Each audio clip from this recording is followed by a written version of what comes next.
Hey everyone, so I did the Bemsee test day at Brands yesterday on the Indy track and had a really good day. Tim and I went down on Thursday, stayed over, did a full day's testing yesterday, so I'm pretty knackered today, but yeah, all in all a good day. So this is the first update I've done on the Indy circuit.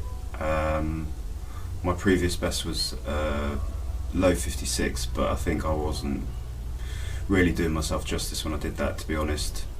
But yesterday I did a 53.4, which is a 2.8 second improvement, obviously. So well chuffed with that.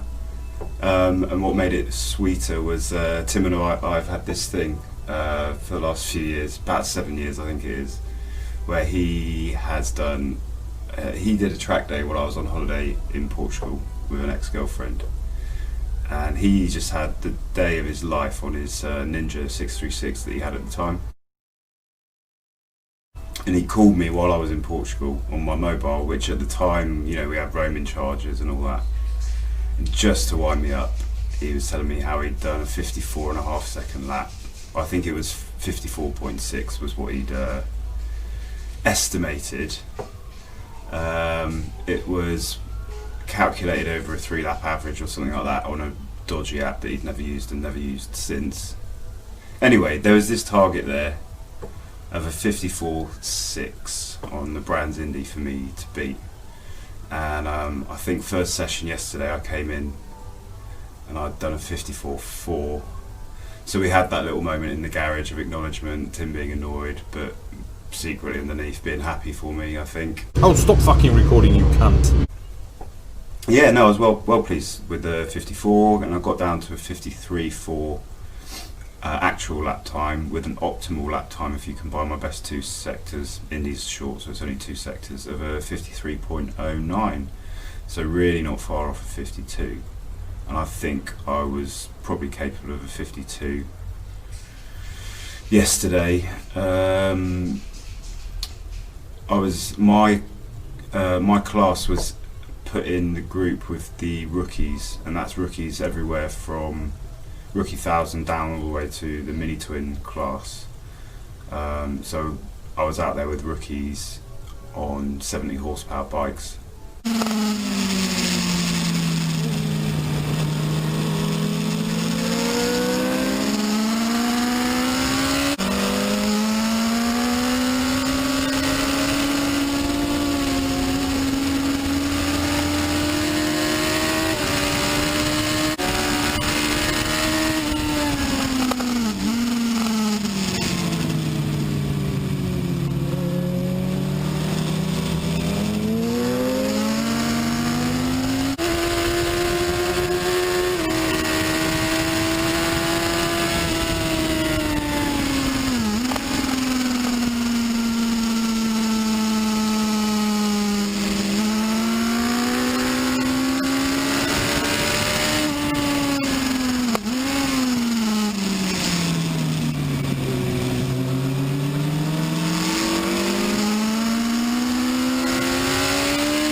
So it made it a bit tricky.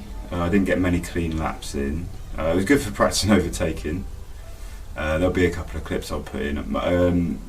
This camera's still dicking around, so there's no substantial footage from this one.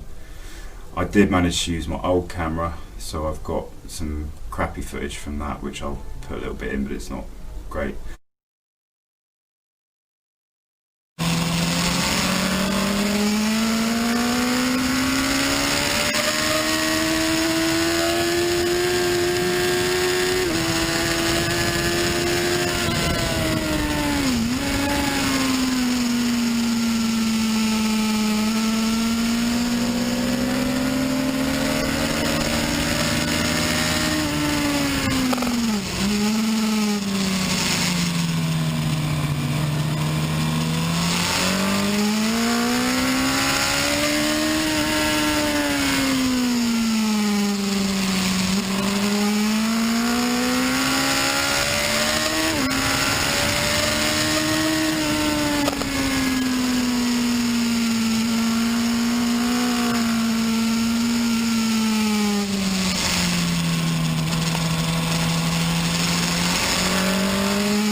consequently ordered a new one, so we'll see how the new camera gets on when I get it.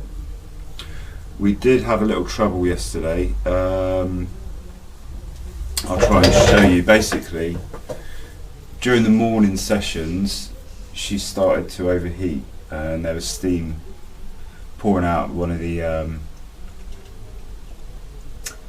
tubes that come out the expansion bottle. There's a really obvious word for it. I'll think of it in a minute.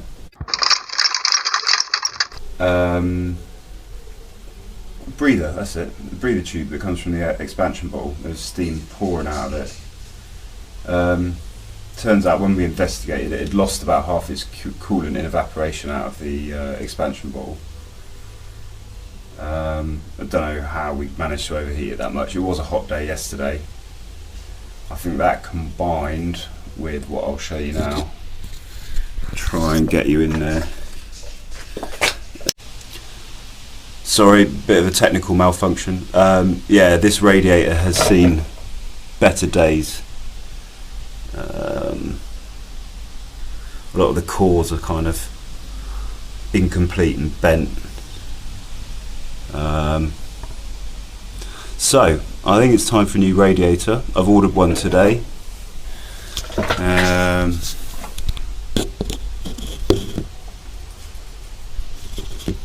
See how long it takes to get here. Hopefully it'll be here before Cadwell.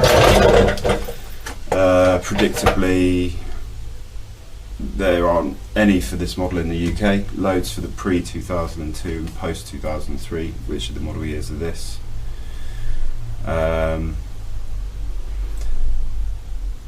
There is one from Fowler's, but it's like 650 quid, so as much as I love Fowler's, I'm not spending that much money. That's more than a quarter what the bike cost me. So yeah, wait for the new radiator. And I'll need a new tyre as well. I have to buy a new tyre, so about 150 quid for a rear tyre. I found one. So yeah, we'll get all that sorted for Cadwell, and that will probably be the next update.